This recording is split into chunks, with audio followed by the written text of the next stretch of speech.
여호와의 말씀이 내게 임하여 이르시되 인자야 너는 그에게 이르기를 너는 정결함을 얻지 못한 땅이요 진노의 날에 비를 얻지 못한 땅이로다 하라.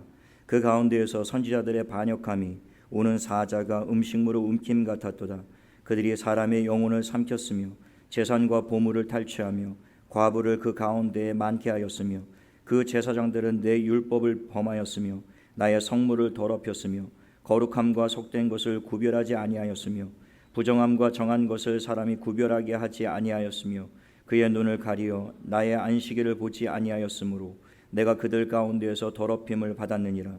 그 가운데에 그 고관들은 음식물을 삼키는 이리 같아서 불의한 이익을 얻으려고 피를 흘려 영혼을 멸하거늘 그 선지자들이 그들을 위하여 회를 칠하고 스스로 허탄한 이상을 보며 거짓 복수를 행하며 여호와가 말하지 아니하였어도 주 여호와께서 이같이 말씀하셨느니라 하였으며 이 땅 백성은 포악하고 강탈을 일삼고 가난하고 궁핍한 자를 압제하고 나그네를 부당하게 학대하였으므로 이 땅을 위하여 성을 쌓으며 성 무너진 데를 막아서서 나로 하여금 멸하지 못하게 할 사람을 내가 그 가운데에서 찾다가 찾지 못하였으므로 내가 내 분노를 그들 위에 쏟으며 내 진노의 불로 멸하여 그들 행위대로 그들 머리에 보응하였느니라.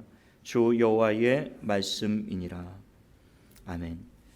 저는 이 봉독한 말씀을 가지고 하나님이 찾으시는 한 사람이라는 제목으로 하나님 말씀을 나누겠습니다. 말씀 나누기 전에 좌우 옆에 분에게 한번 인사하시죠. 참 잘 오셨습니다. 네. 지난 한 달 조금 넘게 에스겔서를 계속 묵상을 하는데요. 그 한 달 넘도록 에스겔서를 쭉 묵상하던 중에 참 많은 새로운 도전을 받게 되고 또 새롭게 깨닫는 그런 많은 말씀들이 있어서 오늘 그 말씀들 중에 가장 핵심이 되는 그리고 제가 크게 도전을 받았던 그런 한 부분을 여러분들과 좀 나누기를 원하여 오늘 이 본문 말씀을 택했는데요. 오늘 우리가 읽은 이 본문 말씀은 하나님께서 유다 족속에 대한 그 심판을 예고하시는 그런 말씀이에요. 31절 마지막 절이죠. 보시면 내가 내 분노를 그들 위에 쏟으며 내 진노의 불로 멸하여 그들 행위대로 그들 머리에 보응하였느니라. 주 여호와의 말씀이니라.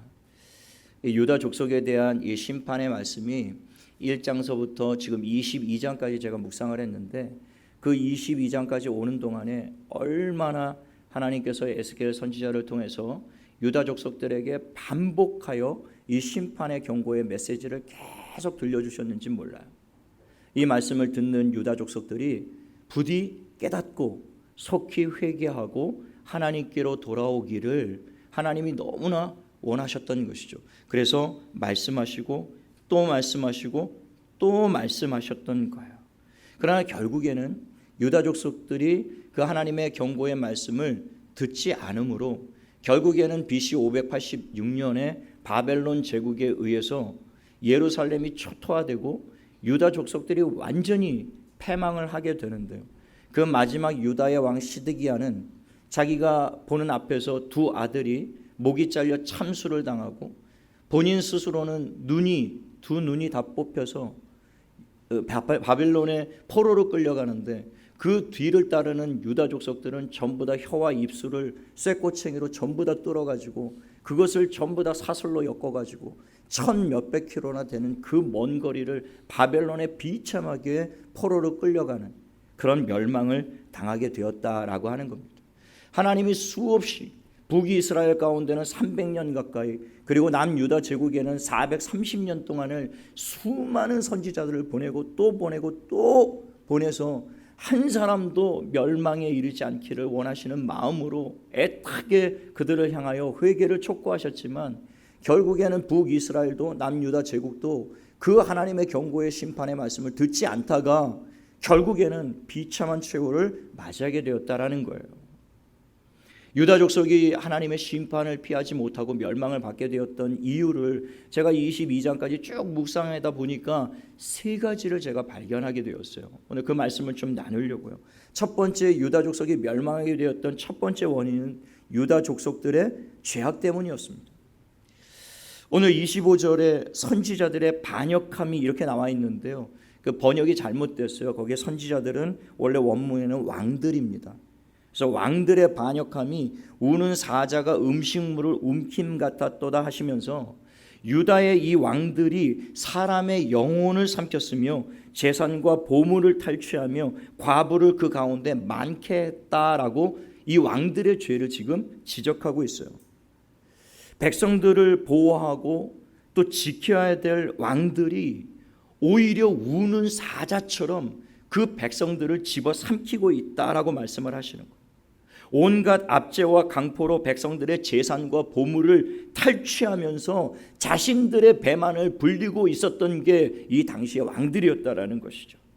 과부를 많게 했다, 이 뜻은요, 이 왕들이 정치를 잘못해가지고 주변 국가들과 전쟁이 일어나게 만들고 그 전쟁에서 수많은 남자들이 끌려나가서 그 전쟁터에서 전사를 하게 되어서 결국에 예루살렘 성에는 과부들이 넘쳐난 거예요. 전쟁에 패하고 전쟁에 끌려나가서 죽임을 당한 전사자들이 너무나 많이 있었기 때문에 유다 족속들 가운데 과부들이 막 넘쳐나는 일들이 있었다라는 거예요. 그럼에도 불구하고 이 왕들은 그들을 불쌍히 여기지 않았어요.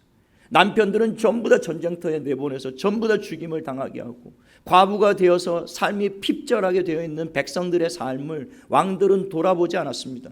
그리고 탈취하고 재산을 빼앗고 착취하면서 자신들의 권력과 자신들의 배만 불리는 그런 일들을 하고 있었던 것이 당시의 왕이었다는 겁니다. 27절에 보면 그 고관들에 대한 죄악을 고발하는데요. 여기서 고관들이라는 것은 지도자들을 얘기하는 거예요. 이 지도자들은 음식물을 삼키는 이리 같아서 불의한 이익을 얻으려고 피를 흘려 영혼을 멸하거늘, 이렇게 되어 있습니다. 근데 왕들은 백성들을 우는 사자처럼 집어삼키고 있고 그를 보필하고 그를 따르는 지도자들은 이리와 같았다라고 이야기하고 있는 거예요. 마치 그 초원에서 사자가 먹잇감을 삼키고 그 배가 충분할 때까지 그냥 그 먹이를 먹고 남겨진 그런 것들을 그 다음에는 이리떼가 막 와가지고 그 집어삼키는 것처럼 백성들을 왕이 착취하고 탈취하고 그렇게 억압하고 강포를 행하고 난 이후에는 그 밑에 있는 지도자들이 그 남은 것들을 전부 다 이리떼처럼 집어삼키는 그런 상황들이었다라고 하는 거예요. 불의한 이익을 위해서 피를 흘려 영혼들을 멸하는 자들이었다라고 고발하고 있어요. 어떻게 해서든지 자기들의 정권을 유지하기 위해서, 또 그 정권을 빼앗기지 않기 위해서, 또 그 정권을 다시 찾아오기 위해서 백성들의 삶은, 국민들의 삶은 아랑곳하지 않고 4분 5열 이합 집산을 반복하면서 자신의 유익과 정권 유지를 따라 이리저리 왔다 갔다 하는 작금의 현실의 모습이 이와 같은 모습이 아닐까, 그런 생각이 들어요. 이리 때처럼 백성들은 도탄에 빠지고 정말 어디로 가야 될지 알지 못하고 불안해서 두려워 떨고 있는데 이 정치 지도자들은 그런 백성들의 삶에는 관심이 없는 것 같아요. 그냥 선동질을 통해서 부추겨서 자기를 지지하는 지지자들을 만들고 어찌됐든 자기의 그 권력을 빼앗기지 않고 사람들을 현혹해서 이끌어서 자기의 유익과 자기의 이익만을 추구하는, 그래서 사람들의 피를 흘리는 것과는 전혀 아랑곳하지 않는 그런 삶을 살았다라는 겁니다. 하나님이 그걸 고발하는 거예요. 그런데 문제는 정치뿐만이 아니었어요. 문제는 종교도 다 함께 이와 같이 타락을 했었다라는 겁니다. 오늘 26절에 보면 제사장들은 내 율법을 범하였으며 나의 성물을 더럽혔으며 거룩함과 속된 것을 구별하지 아니하였으며 부정함과 정한 것을 사람이 구별하게 하지 아니하였으며 그의 눈을 가리어 나의 안식일을 보지 아니하였으므로 내가 그들 가운데서 더럽힘을 받았느니라 라고 말씀하셨어요. 예배를 담당하고 백성들에게 말씀을 제대로 가르쳐야 될 이 제사장들의 직무를 이들이 다 내동댕이 쳐버리고 부패하고 타락해버렸다라는 거예요. 율법을 범하였으며 말씀을 지키지 않았다는 거예요. 누구보다 앞장서서 하나님의 말씀에 순종해야 될 제사장들이 하나님의 율법을 범하였다라는 거예요. 말씀을 지키지 않았다라는 겁니다. 나의 성물을 더럽혔으며 하나님께 드려야 될 제물을 거룩하게 구별해서 드리지를 않았다라는 그 말씀이에요. 그러니까 부정하고 더러운 제물을 사람들이 가져오면 제사장의 직무는 그것을 엄격하게 살펴서 점없고 흠없고 깨끗하고 정결한 제물만을 하나님 앞에 제물로 드렸어야 되는데, 이 제사장들이 그 예수님 시대 성전을 척결했을 때 그때에 부패했던 그 모습 그대로 그냥 부정하고 더러운 제물을 가져왔어도 뒷돈을 받고 그냥 그것을 그대로 받아 하나님 앞에 제물로 바쳤다라는 거예요. 그래서 하나님이 안식일까지도 더럽혀지고 예배가 무너진 것이죠. 결국엔 하나님이 더럽힘을 받았다라고 말씀을 하고요. 더러운 제물을 하나님 앞에 드리니 하나님이 어찌 모독을 받지 않을 수가 있었겠느냐고요. 제사장들이 앞장서서 거룩하신 하나님 앞에 거룩한 예배를 주도하고 하나님의 말씀을 가르쳐 이스라엘 백성들로 하여금 거룩한 것이 무엇이고 속된 것이 무엇이고 부정한 것이 무엇이고 정결한 것이 무엇인지를 올바르게 가르쳐서 그것을 분별하여 세상 속에 끊임없이 부정한 것들이 넘실거리는 세상 가운데 살아가고 있는 성도들로 하여금 그 부정한 것들을 분별해내고 그 부정한 것들에 자신의 마음과 생각과 삶을 빼앗기지 않고 물들어가지 않고 오히려 거룩한 삶으로 세상을 변화시키는 그런 성도의 삶을 살도록 주도하고 가르쳤어야 될 이 제사장들이 앞장서서 하나님의 말씀을 버리고 예배가 무너지게 하고 거룩한 예물이 아닌 더럽고 부정한 예물들을 뒷돈을 받고 하나님 앞에 드리는 이 일들을 일삼는 자들이 당시의 제사장들이었다라는 거예요. 28절의 선지자들, 그들을 위하여 회를 치라고 스스로 허탄한 이상을 보며 거짓 복수를 행하며 여호와가 말하지 아니하였어도 주 여호와께서 이같이 말씀하셨느니라 하였으며, 이스라엘의 마지막 보루가 선지자입니다. 선지자가 부패하고 타락하면 그 사회에는 더 이상 소망을 찾을 길이 없는 거예요. 이 선지자의 사명은 하나님의 말씀을 외치는 것이었습니다. 죄를 지적하고 회개를 촉구하고 타락한 하나님의 백성들을 돌이키는 것이었어요.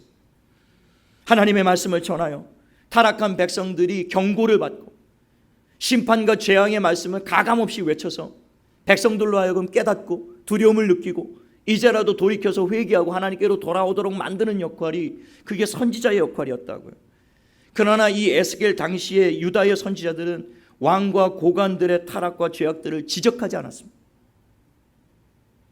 오히려 그들의 눈치를 살피면서 그 28절에 보면 회를 치라고 라고 되어 있는데요, 정치 지도자들의 죄악을 정당한 것처럼 아름답게 꾸며서 포장해 주었다라는 말씀이에요.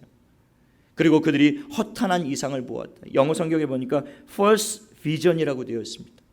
하나님이 주신 비전이 아니에요. 하나님이 주신 꿈이 아니에요. 거짓 꿈이에요. 자기네들이 꾸며낸 것들이었습니다. 그리고 거짓 복수를 말하며 lying divination이라고 되어 있어요. 거짓말로 예언을 했던 거예요.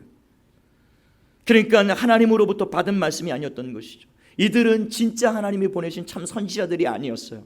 선지자의 이름으로, 하나님의 이름으로 예언을 하고 사람들에게 비전을 보았다, 환상을 보았다, 이것이 여호와의 말씀이니라 외쳤지만 그들은 하나님이 보내신 선지자들이 아니었단 말입니다. 왜냐하면 그들은 이스라엘 백성들의 그 끔찍한 죄악을 보면서도 그들의 죄악을 지적하지 않았어요. 회개하고 하나님께로 돌아오라고 외치지 않았습니다. 그런데도 그들은 하나님이 여전히 그들을 도와주실 것이라, 예루살렘은 무너지지 않을 것이라, 하나님은 여전히 너희를 사랑하시고 너희를 도와줄 것이고, 그리고 바벨론의 포로로 끌려간 그들에게 70년 포로 생활 안 해도 된다고, 하나님이 속히 너희를 고국 땅으로 돌려보내줄 것이라고. 얼마나 희망적인 메시지입니까? 얼마나 우리가 듣고 싶은 이야기예요? 이들은 거짓 축복, 거짓 평안만을 유다 족속들에게 빌었어요. 그리고 돈을 챙겼다고요. 그렇게 점을 쳐주고 예언을 하고 그들에게 축복을 비는 대신 복채처럼 유다 족속들의 그 핍절한 삶 가운데서도 없는 그 돈을 자기의 배를 채우기 위해서 이 선지자들이 하나님의 이름으로 이런 거짓 예언들을 일삼고 있었다는 거예요. 지금 이 시대가 들어야 될 메시지가, 여러분, 하나님이 여러분을 축복하실 겁니다. 여러분 형통하게 하실 것입니다. 여러분의 자녀들을 축복하셔서 성공하게 하실 것입니다. 지금 우리가 들어야 될 메시지는 그런 메시지가 아닌 것이죠. 이 시대에 필요한 메시지는 죄를 지적하고 회개를 촉구하고 너희 그대로 가다가 죽는다. 너희들 이대로 살면 죽는다. 경건의 모양만 있고 경건의 능력을 부인하고 세상과 구별되지 않고 다를 바가 없이 세상과 똑같이 살고 있는데 그럼 너희들 다 죽는다. 하나님의 심판의 때가 지금 점점 다가오고 있다. 오늘 이종욱 집사님의 그 기도가 제 설교와 99% 같은 것 같아요. 설교를 들으면서 제가 너무 마음에 큰 감동을 받았는데 깨어서 기도하시는 우리 집사님이 계시구나. 거기에 참 위로를 받는데요. 우리 성도들이 지금 들어야 될 메시지, 지금 들어야 될 말들은 축복의 메시지가 아니에요. 지금 세상이 돌아가는 일들을 보면 우리가 경고로 삼고 하나님 말씀에 귀를 기울여야 될 말씀은 너희들 이대로 살면 큰 재앙과 심판이 임하게 될 것이라고 하는 에스겔이나 예레미야가 철저하게 울부짖었던 그 메시지, 이 땅의 교회의 강대상에서 종의 입술들에서 이런 말씀들이 회복되어지고 선포되어져야 될 이 마지막 때인 줄로 알고 여러분들이 정말 목회자들을 위해서 기도할 때 거짓 선지자들처럼 이 유다의 족속들처럼 축복만을 다 잘되게 해주실 것이다, 다 형통하게 해주실 것이다, 다 복 주실 것이다, 그런 말씀에 귀를 기울이지 않고 내가 이대로 살면 반드시 하나님의 징계가 있으리라고 하는 이종우 집사님의 기도대로 우리는 예수 그리스도의 십자가 보혈과 그 은혜로 말미암아 우리는 완전히 구원을 받았어요. 구원을 받았지만 우리의 구원은 취소되지 않지만 우리가 어떤 죄악 가운데 있어도 우리가 우리의 구원을 잃어버리는 일은 없지만 그러나 우리가 분명히 기억해야 될 것은 심판이 그것이 취소되는 것은 아니라는 거예요. 우리가 죄를 지어도 재앙이 임하지 않을 것이라는 것을 우리에게 답보하는 게 아니라는 거예요. 반드시 우리가 지은 보응대로, 우리가 지은 행위대로, 우리가 지은 죄악대로 하나님께서 반드시 갚으시겠다라고 말씀하시고 계시기 때문에 우리는 두려움을 느끼고 우리가 우리의 삶을 늘 돌아보고 하나님 말씀에 비추어서 우리가 하나님 앞에 합당하지 못한 삶을 살고 있다면 조속히 그 자리에서 돌아서는 삶을 살아야 된다는 거예요. 속히 돌아서서 하나님의 재앙과 징계가 임하기 전에요. 하나님이 수없이 말씀하셨습니다. 말씀하고 또 말씀하고 또 말씀하셨어요. 하나님은 징계하시기를 기뻐하시는 하나님이 아니에요. 우리가 듣고 돌아서기를 원하시는 하나님이에요. 이제라도 듣고 깨닫고 돌아서면 하나님은 불필요한 징계를 하실 이유가 없으신 하나님이세요. 그야말로 그분은 사랑의 하나님이시기 때문에. 그러나 그 사랑의 하나님도 때가 되면 하나님이 말씀하시고 또 말씀하시고 말씀하시는데 결국에 듣지 않으면 결국엔 사랑하시기 때문에 매를 들 수밖에 없는 거예요. 우리가 우리의 자녀들을 사랑하기 때문에 매를 들잖아요. 경고하고 하고 하다가 결국에 듣지 않으면 매를 드는 것처럼 하나님도 결국에 우리를 사랑하시기 때문에 매를 드는 순간이 온단 말이에요. 그런데 하나님이 그 매를 드는 순간엔 너무너무 가혹하다는 사실을 기억해야 돼요. 너무너무 무서운 징계가 오기 때문에 우리 그 두려움을 꼭 가지고 있어야 돼요. 그냥 사랑의 하나님, 사랑의 하나님, 은혜의 하나님, 은혜의 하나님, 자비의 하나님, 긍휼의 하나님, 그것만 가지고 계속 죄를 반복하면서 습관적으로 그렇게 지어서는 안 된다는 것입니다. 반드시 와요, 심판. 에스겔이나 예레미야가 그렇게 울부짖으면서 이제라도 돌이키라고, 이제라도 돌아오라고 그렇게 회개를 촉구하고 그렇게 죄악에서 돌이키기를 그렇게 외쳤지만 이 유다 족속들은 하나님의 말씀을 듣지 않았어요. 예레미야는 40년 동안 외쳤고 에스겔은 22년 동안 외쳤습니다. 430년 동안 수많은 선지자들이 와서 말씀을 외쳤지만 결국에는 유다 백성들이 그 말씀을 듣고 돌이키지 않아서 멸망을 당한 거예요. 29절에 이 땅 백성은 포악하고 강탈을 일삼고 가난하고 궁핍한 자를 압제하고 나그네를 부당하게 학대하였으므로 이 백성들의 삶도 다르지 않았다라는 거예요. 왕들에게 착취를 당하고 정치 지도자들에게 탈취를 당하는 이 백성들이 그렇다면 동병상련의 아픔으로 같은 백성들을 돌아보았어야 되는데 이 백성들의 삶을 보니까 자기보다 더 힘없는 자들, 포악과 강탈을 일삼았다라는 거예요. 자기보다 더 가난하고 궁핍한 자를 압제하고 학대했다라는 겁니다. 율법의 핵심과 계명의 핵심이 무엇인가요? 하나님 사랑, 이웃 사랑이잖아요. 이 시대가 하나님 사랑하는 것도 버려버리고 이웃 사랑하는 것도 다 버려버린 거예요. 집사님 기도하신 대로 자기 사랑, 돈 사랑, 쾌락 사랑, 한마디로 하나님의 말씀을 완전히 버려버린 그런 시대가 되어버렸다는 것이죠. 우리가 읽지는 않았습니다만 1절로 12절까지의 22장 1절로 12절까지의 말씀을 보면 유다 족속들은 하나님을 전부 다 떠났어요. 그리고 우상 숭배하는 일에 몰두했습니다. 왕으로부터 백성에 이르기까지 총체적으로 타락했는데요, 10절과 11절에 보면 성적으로 얼마나 이들이 부패하고 타락했는지를 보여줘요. 10절에 아버지와 아버지의 첩과 관계를 갖는 자가 있었고요, 그들 중에 월경하는 부정한 여인과 관계를 맺는 자가 있었고, 11절에는 이웃의 아내와 간통하는 자가 있었고, 며느리를 더럽히는 자가 있었고, 친자매와 근친 상간하는 자가 있었다라는 거예요. 이 유다 족속들 가운데 소돔과 고모라를 방불케 하는 그 음란함과 더러움들이 그 땅 가운데 가득했다라는 겁니다.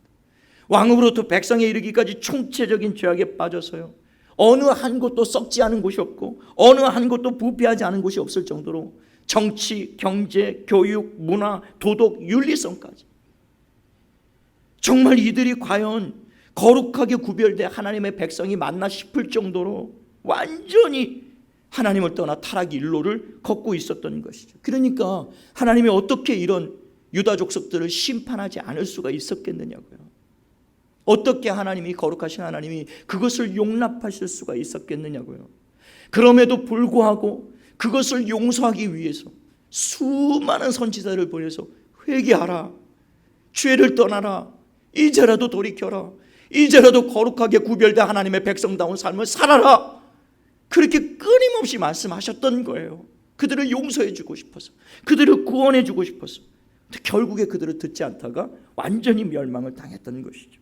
저와 여러분, 하나님의 말씀을 듣게 되시기를 예수님의 이름으로 축원합니다. 돌이켜야 될 때예요. 지금은 하나님의 그 음성을 듣고 돌아서야 될 때예요. 두 번째로 유다 족속이 멸망하게 된 두 번째 이유는요, 그들이 하나님이 아닌 사람과 세상의 것을 의지했기 때문입니다. 하나님은 에스겔과 동시대 인물이었던 예레미야 선지자를 통해서 여러 차례 바벨론에 대항하지 말고 그들에게 순순히 항복하라고 말씀하셨어요. 왜냐하면 심판의 때가 이르렀기 때문에 이제 바벨론에 끌려가서 70년 동안 바벨론 포로 생활하는 게 하나님의 계획이었어요. 그래서 말씀하셨습니다. 내가 너희를 바벨론의 포로로 끌려가서 70년 동안 거기 머물게 할 텐데 그 70년 동안에 내가 너희에게 가르칠 것이 있다. 그렇게 우상을 숭배하고 그렇게 음란하고 그렇게 부정하고 그렇게 더러운 죄악들에 빠져 있었던 너희들을 내가 그 70년 동안 바벨론 땅에서 너희들을 내가 훈련하겠다. 그게 하나님의 계획이었거든요. 그러니까 불필요하게 바벨론에게 싸우지 말고 이미 나의 뜻은 정해져 있으니까 순순히 항복하고 따라가라는 것이었어요. 예레미야 27장 17절에 너희는 그들의 말을 듣지 말고, 거짓 선지자들의 말입니다, 그들의 말을 듣지 말고 바벨론의 왕을 섬기라. 그리하면 살리라. 어찌하여 이 성을 황무지가 되게 하려느냐. 그냥 따라가라는 것이었어요. 너희가 만약에 그 바벨론을 대적하게 되면 예루살렘은 완전히 무너지고 성전은 불타고 3분의 1이 죽고 3분의 1은 전염병으로 죽고 3분의 1은 끌려가게 될 것이다. 그러니까 그 재앙을 피하기 위해서라도 너희는 내 말을 듣고 이제라도 그냥 순순히 항복하고 따라가라고 예레미야 선지자를 통해서 말씀하셨지만 어리석은 시드기야 왕은 그 말씀을 따르지 않았어요. 그리고 애굽에 사람을 보내서, 사절단을 보내서 도움을 요청했습니다. 주변 국가 모압, 암몬, 에돔 족속들과 연합하여 군대를 일으켰어요. 그리고 바벨론을 대적했습니다. 시드기야는 하나님의 말씀에 순종하고 하나님의 말씀을 의지하는 대신에 세상의 힘을 의지하고 세상의 사람들을 의지했던 겁니다. 애굽은 당시에 최강대국 중에 하나였어요. 그리고 모압, 에돔, 암몬 족속들은 그 당시에 굉장히 강력한 군대와 무기를 가지고 있었던 그런 나라였습니다. 그렇기 때문에 이 시드기야 왕이 그 나라들과 연합해서 연합군을 일으켜서 바벨론과 싸우면 대적할 만하다, 승산이 있다, 그렇게 생각했던 거예요. 그러면 하나님이 가장 미워하시는 것 중에 하나가 사람을 의지하는 것, 세상을 의지하는 겁니다. 돈을 의지하고 권력을 의지하고 백을 의지하고 자기의 경험을 의지하는 것, 이것을 하나님이 굉장히 미워하시는 것 중에 하나예요. 하나님이 아닌 세상의 것들을 의지하고 그것들을 신뢰하고 그것들을 따라가는 것. 어쩌면 우리 집사님 기도하셨지만 지금 대한민국의 상황이 이 세계 열광들 속에서 뭐 이리 치이고 저리 치이고 강대국들의 눈치를 보느라고 뭐 한 치 앞도 내다볼 수 없는 그 안개와 미로 속을 헤매고 있는 것 같은, 정말 하루하루가 지금 불안한 상황 아닙니까? 미국은 방위비를 몇 배씩 올려가지고 내라 소리 지르고 있고, 중국은 이미 사드 배치 때문에 보복을 가한 지 오래되었고요, 끊임없이 괴롭히고 있고, 일본은 새롭게 경제 보복을 시작해서 우리를 이렇게 힘들고 어렵게 만들고 있지 않습니까? 이 철딱선이 없는 김정은이는 이게 하루가 멀다고 미사일을 결국에 자기가 멸망할 길인 줄 알지 못하고, 저 어리석은 자를 하나님이 그냥 두고 보겠느냐고요. 저거 가만히 안 둘 텐데 그냥 하루가 멀다고 저렇게 도발을 감행하고, 그럼 불안해서 우리가 사방으로 그냥 우겨쌈을 당한 것처럼 뭐 어떻게 해야 될지를 모르겠는 거예요. 안으로라도 좀 평안해야 되는데 이 정치도 불안하고 경제도 불안하고 교육도 불안하고 안보도 불안하고 치안도 불안하고, 이념 갈등이 어떻게 이렇게 고조가 됐는지요. 이념 갈등은 친북, 종북, 좌파, 뭐 이거 주사파, 그리고 상대편은 친일 매국노, 이런 프레임을 서로 씌워가면서 그냥 어찌됐든 백성들의 마음을 혹세무민해가지고 자기의 정권과 권력만 유지시키려고 서로를 끊임없이 비방하고, 그러니까 우리나라 정치 지도자들은 친일 매국노하고 주사파 빨갱이들밖에 없는 거예요. 지금 다 없애버려야 돼. 다 없애버려야 돼. 이런 상황이면 누구를 믿고 의지하고 따라갑니까? 이게 이런 상황에서 총체적인 불안함 속에서 어떤 사람들은 일본에게 사과해야 된다, 일본에게 밑보여서 좋을 게 뭐 있냐, 미국과 혈맹 관계를 끊임없이 유지해야 된다, 미국 없으면 우리 다 죽는다, 중국의 눈치 살펴야 된다, 중국의 비위를 잘 맞춰야 된다, 비위 건드렸다 우리나라 잘못된다, 끊임없이 그렇게 이야기하는 사람들이 있는가 하면, 어떤 사람들은 자존심을 세워서 이참에 우리의 힘을 한번 보여주자고, 노 아베, 노 제페 가지 않습니다, 사지 않습니다, 그리고 막 한번 해보자겠다고, 우리를 너희가 잘못 보았다, 그리고 우리가 옛날에 우리가 아니다, 우리가 36년 너희들한테 그 치욕스러운 삶을 살았던 그때의 우리가 아니다, 한번 우리의 힘을 보여주겠다, 그리고 막 백성들이 일어나서 그 힘을 다해서 한번 싸워보겠다고 하는데요. 그런데 이 모든 일들이 필요하겠지만, 그러나 어쩌면 이러한 주장들이, 이러한 우리의 행동들과 모습들이 어쩌면 이 시드기야 왕의 에스겔 시대에 애굽을 의지하고 모압과 암몬과 그 에돔 족속을 의지했던 그 모습과 다를 바가 아닌 모습이라는 것이죠. 우리가 지금 의지해야 될 것은 그건 중국이나 러시아나 일본이나 미국의 그 강대국들의 힘이 아니에요. 지금까지 이 나라와 민족이 여기까지 올 수 있었던 것은 그들의 도움이 아니라 그 배후에서 역사하시는 하나님의 역사하심으로 이 나라와 민족이 여기까지 온 거예요. 이 나라와 민족의 장래도 여호와의 손에 달려 있습니다. 그분이 생사화복과 흥망성쇠를 주관하시는 하나님이에요. 바벨론을 일으키기도 하시고 후에는 그 바벨론을 멸하시기도 하시는 하나님이십니다. 유다 족속을 멸한 바벨론, 북이스라엘을 멸한 아수르 제국, 그리고 그 바벨론을 멸한 페르시아 제국, 로마 제국, 하나님이 그들을 일으켰지만 역사 속에서 그들을 전부 다 패하게 만드셨어요. 그들은 역사 속에 사라지게 만드셨지만 이스라엘만큼은 하나님이, 우리나라 강원도 땅밖에 안 되는 그 작은 나라, 수없이 외침을 당하고 수없이 짓밟혔던 2000년 동안 나라를 빼앗기고 전 세계에 흩어져 있던 디아스포라, 2000년 동안 나라를 잃어버렸으면 그건 지구상에서 사라져야 될 족속들이었어요. 그러나 하나님이 약속하셨죠. 반드시 예루살렘으로 그 백성들을 내가 다시 불러 모으겠다. 1948년 약속대로 그들을 끌어모으신 거예요. 영국의 함대가, 군함들이 그것을 막으려고 막 열강들이 그것을 가로막았지만 막을 수가 없었어요. 하나님이 그들을 지키셨기 때문이에요. 우리도 작은 나라입니다. 연약한 나라예요. 그러나 이 나라가 여기까지 올 수 있었던 전적인 하나님의 역사였습니다. 전적인 하나님의 역사. 그러니 우리가 지금 바라봐야 될 것은 세계의 열강들, 그들의 도움이 필요하다라는 것이 아니라 깨어있는 누군가가 나와서 하나님이 우리의 힘이고 하나님이 우리의 도움 되심을 알고 하나님을 의지하는 저와 여러분 되시기를 예수님의 이름으로 축원합니다. 시편 146편 3절로 5절에 귀인들을 의지하지 말며 도울 힘이 없는 인생도 의지하지 말지니 그의 호흡이 끊어지면 흙으로 돌아가서 그날에 그의 생각이 소멸하리로다. 야곱의 하나님을 자기의 도움으로 삼으며 여호와 자기 하나님에게 자기의 소망을 두는 자는 복이 있도다. 할렐루야. 자기의 하나님으로 자기의 도움을 삼고 그 하나님께 소망을 두는 자는 복이 있을 것이라고 말씀하시는 거예요.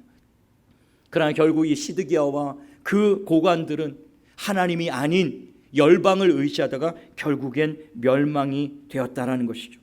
시편 127편 1절에도 여호와께서 집을 세우지 아니하시면 세우는 자의 수고가 헛되며 여호와께서 성을 지키지 아니하시면 파수꾼의 깨어 있음이 헛되도다. 여러분, 우리가 우리의 가정을 세우는 게 아니에요. 우리가 우리의 교회를 세우는 게 아닙니다. 우리가 우리의 힘으로 이 나라와 민족을 세우는 게 아니에요. 우리가 아무리 힘쓰고 애써도 하나님이 함께 하시지 않으면 전부 다 헛된 것이라고 말씀하고 있어요. 우리의 가정을 바로 세우고 우리 교회를 온전하게 세우고 이 나라와 민족을 우리가 세우려면 하나님의 도움이 필요해요. 하나님의 전적인 역사하심이 필요해요. 지금 이 시대는 하나님을 의지해야 될 시대입니다. 저와 여러분이 오직 하나님만을 의지하고 바라볼 수 있게 되기를 예수님의 이름으로 축원합니다. 마지막 유다 족속들이 멸망하게 된, 제가 오늘 핵심이 여기에 있는데요, 마지막 세 번째 이유가 유다 족속이 멸망할 수밖에 없었던 이유가 하나님이 찾으시는 한 사람이 없었기 때문이었습니다. 30절 한번 보십시오. 30절에 보면 이 땅을 위하여 성을 쌓으며 성 무너진 데를 막아서서 나로 하여금 멸하지 못하게 할 사람을 내가 그 가운데서 찾다가 찾지 못하였으므로 31절에 결국 유다가 멸망되었다라고 말씀하세요. 그러니까 유다 족속이 왕으로부터 백성에 이르기까지 총체적으로 타락하고 부패해 있었습니다. 하나님이 아닌 세상의 것들을 의지하면서 불신앙에 빠져 있었어요. 그럼에도 불구하고 유다 족속이 하나님의 심판을 피할 수 있는 마지막 최후의 방법이 있었다라는 거예요. 그게 하나님을 경외하는 의인 한 사람, 하나님이 그 한 사람을 찾으셨다라는 겁니다. 만약 하나님의 말씀을 듣고 그들 가운데 하나님의 말씀 앞에 순종하고 하나님을 경외하고 왕이든지 제사장이든지 고관들이라든지 선지자든지 백성들이라든지 그 중에 누구라도 어느 한 사람이라도 하나님만을 경외하고 하나님만을 의지하고 하나님 앞에 목숨을 걸고 기도하는 사람이 한 사람만 있었다면, 그랬다면 하나님의 심판을 유다 족속이 피할 수 있었다라고 말씀하고 계십니다. 예레미야서 5장 1절에도 너희는 예루살렘 거리로 빨리 다니며 그 넓은 거리에서 찾아보고 알라. 너희가 만일 정의를 행하며 진리를 구하는 자를 한 사람이라도 찾으면 내가 이 성읍을 용서하리라. 예루살렘에 가서 거기에서 정의를 행하고 공의를 행하고 하나님을 경외하고 하나님을 찾는 진실한 그런 의인 한 사람이 있는지 너 가서 빨리 찾아보라. 예레미야가 예루살렘에 달려가서 그 한 사람이 있는가 그냥 백방으로 찾아보았어요. 근데 결국에 예레미야 찾지 못합니다. 에스겔 선지자를 보내서 하나님이 그 한 사람을 찾아보라고 말씀하셨지만 백방으로 찾아도 그 한 사람을 찾아내지를 못했어요. 결국에 멸망을 당했던 겁니다. 나로 하여금 멸하지 못하게 할 사람 내가 그 가운데서 찾다가 찾지 못하였습니다. 영어 성경에 보니까 I found no one 이렇게 되어 있습니다. 한 사람을 못 찾은 거예요. 그러니까 그 의인 한 사람, 하나님 앞에 깨어있는 한 사람이 없어서 유다 족속들이 그 심판과 멸망을 당해버렸다는 것이죠. 여러분, 소돔과 고모라가 의인 10사람이 없어서 멸망하지 않았습니까? 그런데 실상은 의인 10사람이 아니라 한 사람도 없었던 거예요. 아브라함이 50명, 45명, 40명, 30명, 20명, 10명 6번에 걸쳐서 하나님 앞에 뜨겁게 중보기도, 그리고 마지막에 가서 10명에서 아브라함이 멈췄다고요. 왜 멈췄을까요? 전에도 한번 설교 중에 말씀드렸지만 적어도 소돔과 고모라에 10사람은 있겠지. 아브라함의 생각이 그거였다고요. 50명 너무 많다. 45명, 40명, 30명, 20 너무 많다. 소돔과 고모라를 보니까 너무 죄악이 가득해서 20명까지는 없겠다. 근데 10명에서 멈췄다고요. 무슨 생각 때문에요? 10명은 있겠지. 10명은. 그러나 아브라함이 그 큰 성읍 소돔과 고모라를 두루다니며 찾아봤는데 10명이 없었다. 10명이 없는 게 아니라 한 사람이 없었어. 한 사람. 결국엔 멸망을 받아버린 거예요. 제가 이 에스겔서를 22장까지 쭉 묵상하면서요, 최근에 깨달은 게 한 사람의 중요성이 이렇게 중요한 것이구나. 한 사람이 이렇게 중요한 거예요. 로마서 5장 17절 19절에 보니까 한 사람의 범죄로 말미암아 사망이 그 한 사람을 통하여 왕노릇하였은즉 더욱 은혜와 의의 선물을 넘치게 받는 자들은 한 분 예수 그리스도를 통하여 생명 안에서 왕노릇하리로다. 그런즉 한 범죄로 많은 사람이 정죄에 이른 것 같이 한 의로운 행위로 말미암아 많은 사람이 의롭다 하심을 받아 생명에 이르렀느니라.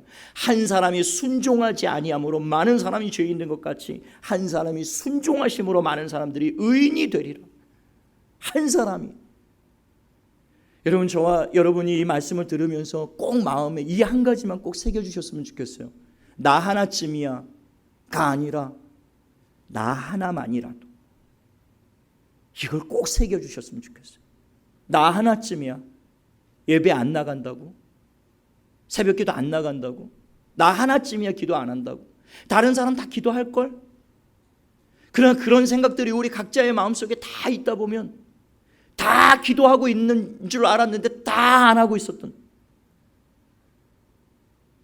제사장이 하겠지, 선지자가 하겠지, 왕이 하겠지, 지도자들이 하겠지, 다 해주겠지, 나 하나쯤이야 편안하게 신앙생활 한다고 누가 뭐라고 그럴 사람이 있겠는가?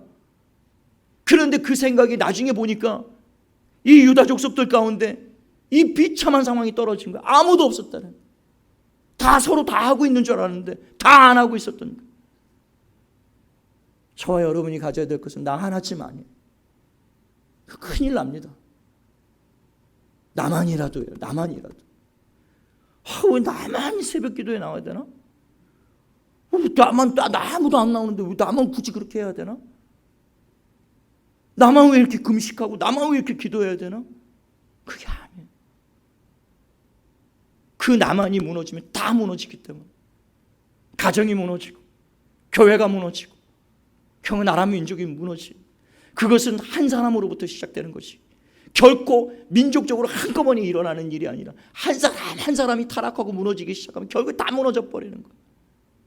그 마지막에 가서 나만이라도 내가 견뎌야 되겠다. 아간 한 사람이 여리고를 정복하고 이스라엘 백성들이 승승장구하고 나갈 줄 알았는데 아이성 조그마한 성 앞에 그 대패를 하고 이스라엘이 비참한 위기 가운데 놓였을 때 아간 한 사람의 죄악 때문에 이스라엘 백성들 전체가 그 위험에 빠졌다고요. 나 하나쯤이 아니에요. 내가 기도를 중단하고 있고, 내가 하나님 앞에 순종하지 않고, 내가 하나님의 말씀을 따라 살지 않고, 내가 하나님 앞에 예배를 세우지 않고, 내가 하나님 앞에 경건하고 의롭고 거룩한 삶을 내가 힘을 다하여 몸부림치며 그 삶을 내가 살지 않으면 결국에 다 무너지는 거예요. 그 견디셔야 돼요. 나만이 아니에요. 엘리야가 나만 남았어요. 하나님, 다 부패하고 다 타락하고 다 떠났습니다. 나만 남았어요. 나만. 그때 하나님이 응답하신 것이 너만 남은 거 아니다. 바알에게 무릎 꿇지 않은 7,000명을 남겨두었다. 여러분, 이 땅에 7,000명이 남아 있습니다. 할렐루야. 저는 부디 그 7,000명 중에 한 사람이 제가 되고 여러분 되어지길 원하는 거예요. 하나님이 바알에게 무릎 꿇지 않은 자. 여러분, 모세가 광야에서 그 금송아지를 숭배하는 이스라엘 백성들에게 하나님이 대노하셔서요, 내가 저것들을 지면에서 전부 다 쓸어버리리라. 하나님 너무너무 분노하셨어요. 그때 모세가 하나님 앞에 나서서 40일을 금식 기도하면서 처절하게 회개 기도를 드립니다. 하나님 용서해달라고, 하나님 살려달라고. 결국에 이 모세 한 사람의 이 중보기도 때문에 유다 민족이 살아남게 되었다는 거.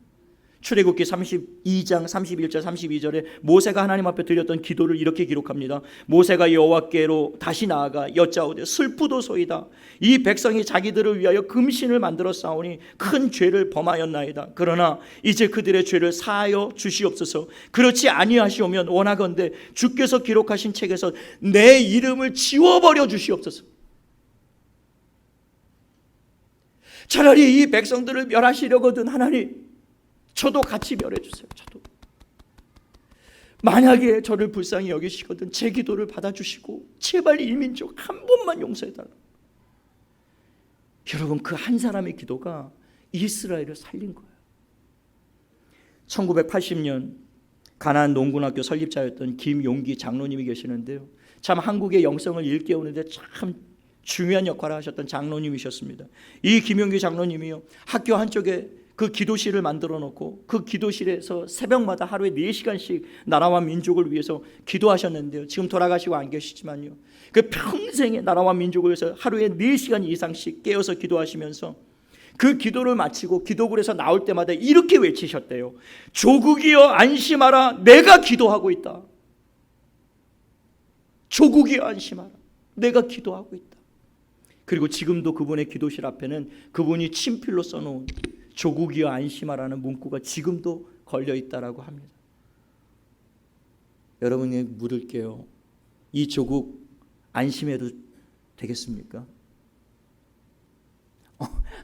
아멘 하시는 분이 있어서 너무 감사합니다. 여러분, 이 조국 대한민국 총체적인 위기와 어려움에 빠져 있는데 이 조국 대한민국 안심해도 되겠습니까? 기도하는 한 사람이 있어야 돼.